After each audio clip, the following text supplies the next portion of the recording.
Partai Perjuangan Aceh (PPA) menegaskan komitmennya untuk memperkuat fondasi organisasi dalam rapat kerja atau raker perdana tingkat DPP yang digelar sebagai agenda strategis yang menentukan arah perjuangan partai ke depan.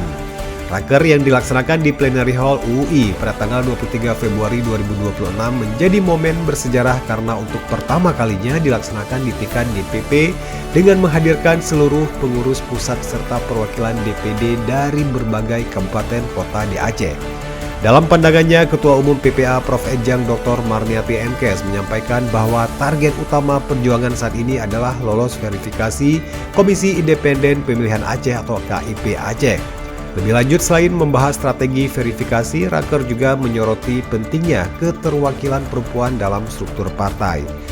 Sesuai ketentuan regulasi, keterwakilan perempuan minimal 30% menjadi syarat yang harus dipenuhi PPA, dan juga PPA menyatakan optimis dapat memenuhi ketentuan tersebut melalui penguatan peran sayap organisasi perempuan yang dimiliki partai, yakni Barisan Perempuan Perjuangan Aceh.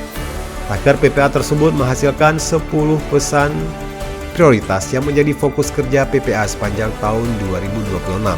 Beberapa poin utama yang ditekankan antara lain penguatan struktur organisasi hingga tingkat DPD dan DPK sebagai syarat administrasi dan faktual verifikasi, peningkatan solidaritas antar pengurus serta pelaksanaan kaderisasi untuk membangun kesadaran, ideologi dan loyalitas terhadap perjuangan partai. Selain itu, PPA juga